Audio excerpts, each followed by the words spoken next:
We now continue with Smurf. This happened to me back around the mid-2000s or so. I was really hesitant to reveal too much, but I figure at this point, the worst is probably way over by now. And what trouble could I really get into now? I think it's probably okay now. What I saw is probably long outdated, and it's not like people think the stories on this website are anything more than just easy entertainment to pass the time anyway. Let me cut the BS. I served in my country's army for many, many years. I was involved in countless conflicts and operations. At a certain stage of my life, I was heavily involved with NATO because, as crazy as it sounds, I enjoyed seeing places that I never would have in my life otherwise. Most of this was just peacekeeping rather than active conflict. Though that's not to say that we did not run into any trouble or resistance depending on the country that we were in. Bosnia after the war was the worst of it by far. During the time this story took place, I was actually stationed in Estonia, but it wasn't exactly your typical peacekeeping work. It was a bit different to everything I had done so far and took me a bit of time to adjust. I was there as part of the enhanced forward presence mission that had been taking place since Estonia became a NATO member in 2004. Soldiers from many different nations like the UK and France and Belgium and even the US are all deployed here in order to have a heavy presence, especially along the border to Russia. The job of these deployments is to deter aggression, which basically just means walk around with guns and look mean, conducting reconnaissance and practicing exercises to be ready for if any attack did suddenly take place. It isn't really reported on to the wider public all that well, especially not back then, but you will be surprised at the situations we have had to deal with. People attempting to sneak inside the borders, local villagers helping smuggle weapons and trying to incite violence. It was honestly more hostile than I ever expected, that first year especially. We would be bombarded with bits of intel, both false and true, about threats and aggressive action, and reports of people acting funny, on the border and in the villages, and reports of weapon smuggling, and even people being trafficked. Both ways too. We operated out of Tapa military base, and from there is where we would conduct patrols and such in the remote and forested areas by the border. I thought the day would be business as usual. We had our morning briefing, but then my particular squad deployment was pulled aside and talked to privately. We were a squad of around 9 soldiers, encompassed by a senior NCO, 4 riflemen, a medic, a communication specialist, a support gunner, and a recon specialist. Apparently, we had received word from a local informant, someone with a military background who command seemed to trust and who had given us credible information in the past. The villagers nearby had apparently been reporting some weird activity nearby, particularly coming from this derelict compound that was just a few clicks away from the border. We had patrolled around there in the past, but never investigated too deeply, as it was abandoned, and the Estonian deployment assured us it had been cleared and hollowed out. These villagers had been seeing these weird lights in the sky, nearly every night for a week or so. They thought it was just flares at first, but there was supposedly a spectrum of blue-green lights that would strobe before vanishing. Some villagers who were brave enough to stray away from their cozy homes reportedly heard some heavy thudding and some mechanical clanking. This very quickly prompted an investigation. Our informant was able to personally witness various vehicles pulling into the compound and patrolling around in the distance. They were in different states of disrepair. They looked like they had been pulled right out of a scrapyard and fixed only just enough to function. Intelligence managed to pick up some scrambled signals from encrypted transmissions in that area, but had no such luck in cracking them. They were not from any known military or civilian traffic, and while all of this is going on, you still have the heavy and threatening Russian activity, which I think may command panic. There have been detonations happening just across the border. Nothing insane, just small devices blowing up small structures, or what were essentially fireworks displays which were just intended to scare us. That, combined with a very recent violation of the airspace by a Russian craft, had everyone nervous, and the alert levels were extra high. But not only that, we had to be incredibly careful not to poke the bear. Our job was to de-escalate, not to cause an all-out war after all. This leads me to the operation that we were to carry out. We were tasked with reconnoitering the compound at the grid reference, and we were given the coordinates. We were to approach with caution and maintain radio silence unless contact was made. We were told to look for signs of any recent activity in the area, any tracks, vehicle movements, equipment, weapon caches, unauthorized personnel. We were told not to engage if we encountered resistance and to withdraw immediately. We were told not to fire unless fired upon first. We were given the usual warnings about booby traps and other such things. If we managed to make it to the compound with no resistance, we were to document everything, especially if it was still abandoned but showed signs of recent use. After that, we were to wait for other soldiers to swing by and grant extra assistance before continuing deeper and sweeping the entire compound. Our squad headed out ASAP in a CV-90. Our route was extremely cautious, and we were to travel through a heavily forested area that led to a barely populated village. From there, we would approach the compound on foot, using every opportunity to check for any life signs.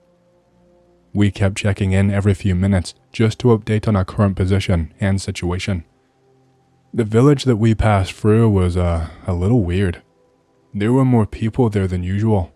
Everyone was up and awake, and this was like early in the morning, but no one was really actually doing anything. It almost seemed like they were feigning being busy, but were actually secretly keeping track of us. There were recent tracks from another vehicle through this village, not one of ours, and there was this one kid who was sat in his yard.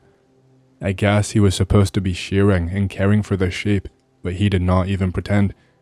He locked eyes with me on the way past and gave me this lifeless stare.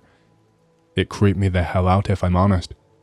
If a grown man did that, I would probably just laugh, but a kid? That gave me the shivers. When we made our final approach, the entire place seemed like a wasteland. There was no aggravation that day at all either. None of the usual scare tactics or false intel or empty threats. None of the decoy explosions or the stupid light shows. It just seemed way too quiet for comfort. We secured a perimeter pretty quickly and did a sweep of the surrounding area. We could not find anything old or disused, no kinds of equipment left behind or anything like that. On the face of it, the place looked well and truly abandoned. I would have believed that our sources were wrong, if not for what was a very visible leak of an oil-like substance around the rear of the compound. Let me tell you, it did not smell like oil. It did not feel like it either. It was much thicker, much more viscous. It really clung to your skin and stained it. I almost felt this small burning sensation and a sharp prick of something when I knelt down and ran my finger through it. My CO was immediately sketched out and said it had all of the markings of a trap. No way they would be so cautious, only to let something so obvious slip by. Command were in agreement, but advised us to maintain a tight perimeter and scout the horizon line. Keep a guard and keep on our toes while they sent more men with gear to help with breaching the compound. I forgot to mention, but even though this place was abandoned and looked a mess at first glance, it was locked down tight. Command has suspicions that the compound was much bigger than the exterior suggested and potentially ran underground. I think the biggest fear of all of us was stepping one foot in that place only to be met with an improvised explosive device. We had to be so careful.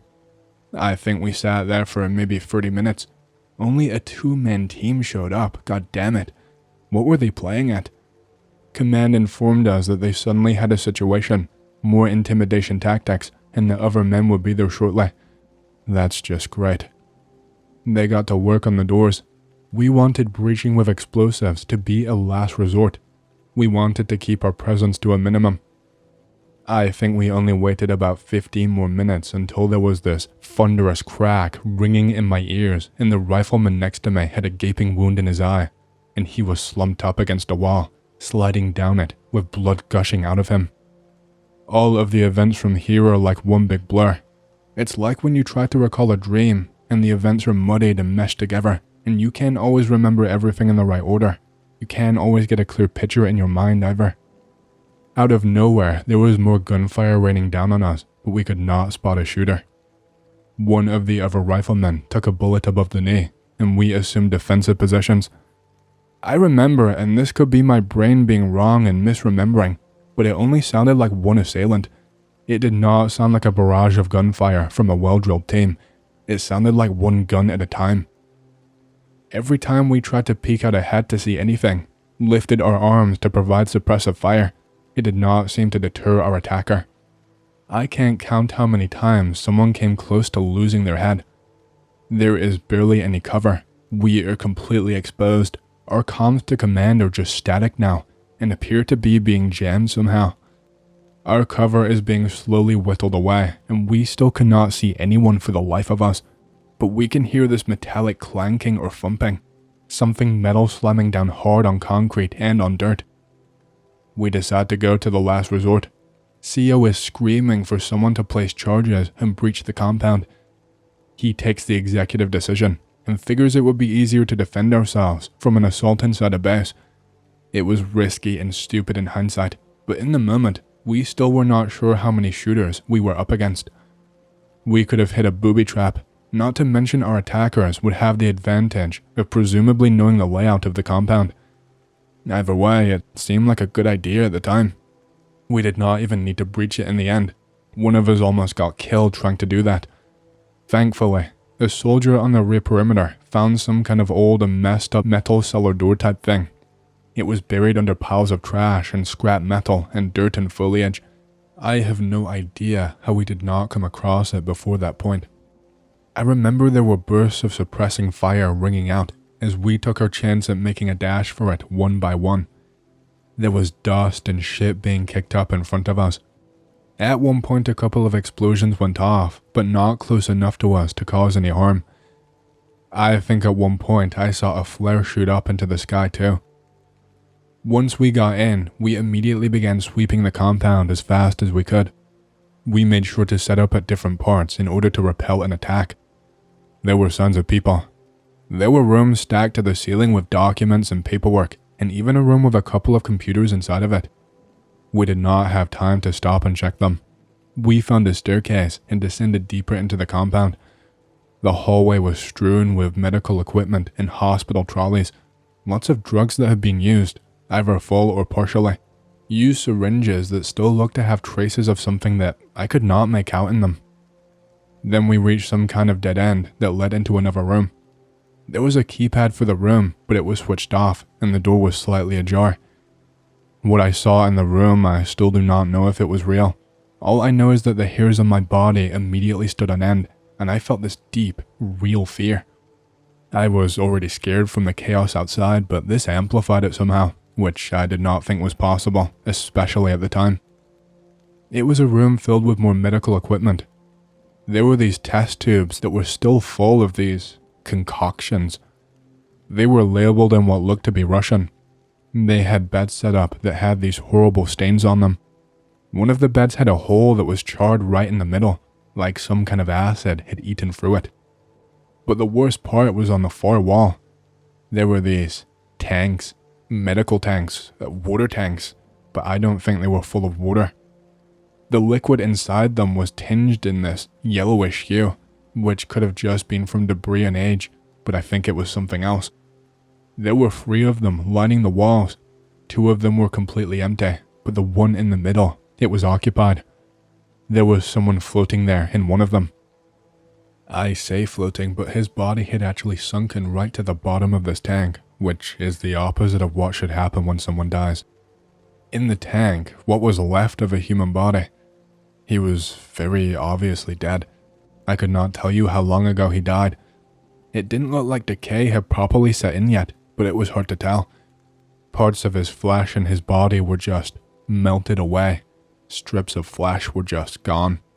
The skin from his jaw was all gone, and half of the skeleton underneath it was just missing, like it had been dissolved. There were what looked like puncture marks all at different points of the body.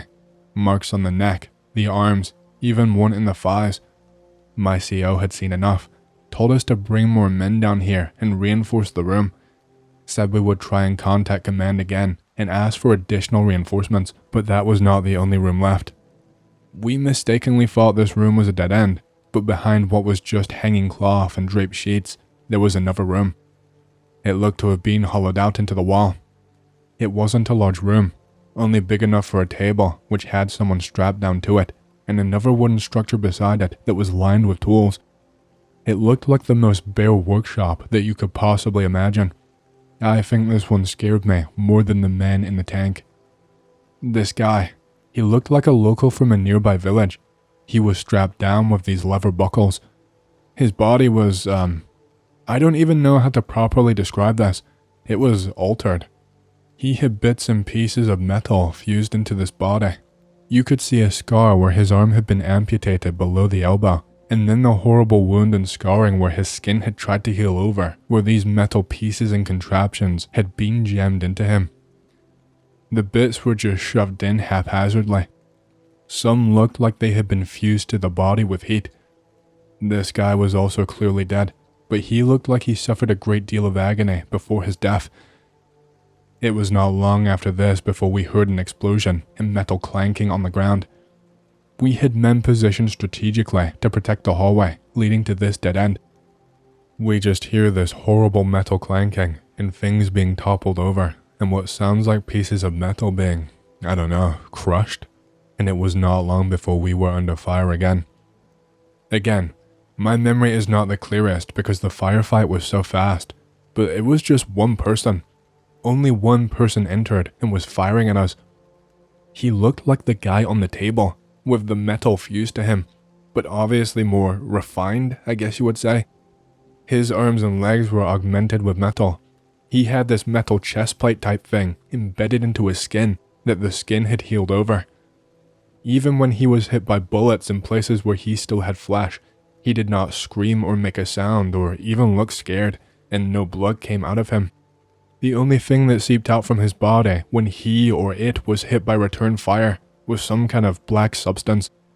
What looked like the same black substance from outside the compound. I remember him walking down the hallway, just eating bullets and not even reacting, even as it hit non-metal parts. His feet were modified, but I couldn't even tell you how. They were made of metal and were almost claw-like and left these deep scratches and gouges into the concrete. I remember him hitting a couple of our men. I remember him making significant ground. I remember our radios finally buzzed back to life and command informed us that men were en route and close by. We were saved. I think this thing realized. It looked messed up. The last thing I remember it doing is dropping down to the floor, dropping down onto all fours, and running back the way it came at a pace that was so incredibly quick. I had never seen anything like it. He just scuttled along the floor.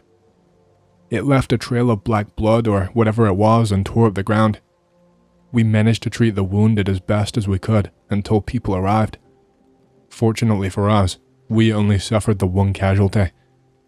These soldiers arrived, but they were not wearing any type of uniform I have ever seen before. They instantly ordered us to leave. They were aggressive sons of bitches and said they had orders from higher up and for us to do exactly what we were told. We cleared out of there. What followed after this, I don't think I even need to explain. This never made it to any outside sources. It was never talked about outside of each and every one of us being sat down to give a detailed report. We were made to sign papers, to swear, even threatened, although that probably is not the word that they would use. We were told that it was under control, that it was an anomaly in a rogue group. I was told if I breathed a word, then I would be dishonorably discharged and made a laughingstock, that they would make my life hell. I remember one of those soldiers, the ones in the uniform I did not recognize. He outright told me that they would frame me. He said that word would get back home that I was the reason my fellow soldier died, that I had committed a war crime, that I would spend the rest of my life in a military prison. They even told me that they would say that I fled and aided the enemy. I did not need any more convincing. I could go on and on about the aftermath, but I am tired of writing this now. I think I have said enough. They agreed to ship me back to serve with my home country's army. I served for another few years, and then I retired with no issues. I just tried to forget. I convinced myself what I saw was not real. I convinced myself that in my fear, my brain forgot and created false memories to protect me from trauma. Believe it or don't, I just needed this off of my chest. Hey, hope you've enjoyed the story so far. If you want to hear more, make sure to subscribe, like the video, and leave a comment because it lets YouTube know you like the content and helps more people to see these videos. My next big goal for the channel is 100,000 subscribers, and as a celebration, I will be doing a Q&A video once we hit that goal. Thank you, and back to the stories. I was out with my team doing recon for a big push into Ramaday, near that massive lake east of the city, south of Fallujah. I can't remember the name, maybe Habania? Whatever. It's huge and impossible to miss. It was nighttime, and we were posted up about 700 yards away from the highway, just watching for movement. Everything was quiet. My buddy crawled away to take a piss, mumbling some jokes about his large wang. Suddenly, he stopped talking mid-sentence, which was weird as hell. I joked, "What, you get it caught in your zipper?" Even though our pants were button flies. He crawled back, grabbed my ankle, and whispered, "There is a kid out there." I did not believe him until I looked and saw a kid just standing in the moonlight, clear as day. The kid was just staring at us, not moving or blinking, like he was waiting for something. I radioed my team leader, thinking our cover was blown, and told him what was happening. TL asked, "Does he know you were there?" And I said I didn't think so, but he was right on top of us. TL said, "Grab the kid and do not let him get away." We did, and the kid did not even fight back. He just calmly raised his hands, like he expected it. My buddy patted him down, cleared him, zip-tied him, and walked him to our hide. The kid's skin was cold, way colder than it should have been for a local kid in December. TL tried to get the Tactical Operations Command on the line to report the situation. They told us to get out and exfil, so we started packing up. I asked what about the kid, and TL said, "Bring him with you." We huffed it towards the lake, about a mile away, moving fast. When we were about 300 to 400 yards away from our original spot, we took a knee in some palm trees and bushes to make sure that we were not being followed. TL decided we were far enough away, so we cut hard into a big canal that runs through Ramaday and connects to the lake. He said we could follow the canal straight to the rendezvous and use it as cover. When I turned around to grab the kid, he was gone. Just straight up vanished. No sign he was ever there, except 2 zip ties on the ground. We never heard any noise or footprints, and the zip ties were still intact, just laying there. He didn't break out of them. It was like the kid literally disappeared into thin air. 7 other guys saw him, and a few physically interacted with him, so none of us imagined this kid. My battle buddy was shaken up, scanning everywhere for the kid with his nods on. We were far enough away from our first spot, and it was too dark for anyone searching for us to see us. We took a few minutes to look for the kid, but there was no trace of him anywhere. TL called it, and we got our asses out of there. As we moved deeper into the canal, the air got colder, and I started hearing whispers in a different language, echoing off the water. My buddy said he saw shadows moving along the banks, but when we looked, there was nothing there. The moonlight seemed to flicker, like something was passing in front of it, but every time I looked up, the sky was clear. Suddenly, one of the guys at the back of our group started screaming, saying he saw the kid's face in the water, eyes black and mouth wide open. TL tried to calm him down, but the guy would not stop shaking. He kept muttering about more than one. As we got closer to the rendezvous, we found fresh footprints in the mud, way too small for any of us, leading straight into the water and just stopping. The zip ties that we had left behind were gone when we checked later, like something had come back for them. That night, back at camp, I woke up to the sound of someone crying outside the tent. I went outside and saw the kid standing at the edge of the light, staring at me, but when I blinked, he was gone. The next morning, one of our radios was smashed, and nobody admitted to touching it. S2 said sometimes the bad ones come in groups, and if you see one, there is usually more nearby. I asked him what the hell he was talking about, and he told me that the kid was probably a Djinn, which is like the spirit that can either be good or evil that Muslims believe in. I started noticing weird scratches on my gear, symbols I had never seen before, and they would not wash off. A couple of guys started having nightmares, waking up screaming about being dragged underwater by pale hands. One guy swore he saw the kid's face in the palm trees, grinning with teeth too sharp to be human. TL said we needed to burn sage or something, but nobody had any, so we just kept our weapons close. Every night after that, I felt like something was watching us, just out of sight, waiting. I never saw the kid again, but sometimes I would hear footsteps behind me, and when I turned, there was nothing but shadows. The next night, we were moving through a ruined building near the canal, trying to avoid patrols. I heard a wet crunching sound coming from the darkness, like someone chewing on bones. My buddy shined his flashlight, and for a split second, I saw something hunched over in the rubble, pale and twisted, gnawing on what looked like a human arm. Its eyes glowed red, and when the light hit it, it hissed and vanished, leaving behind a trail of black sludge. The smell was like burning hair and rotten meat, and stuck to my nostrils for hours. TL told us to just keep moving, but every few steps, I felt something tugging at my pack, cold fingers brushing on my neck. We found another set of footprints. These ones were deeper and wider, like something heavy had been dragging itself through the mud. One of the guys tripped and fell, and when we helped him up, his leg was covered in bite marks. He was bleeding through his pants. He swore something grabbed him and tried to pull him under, but there was nothing there except swirling shadows.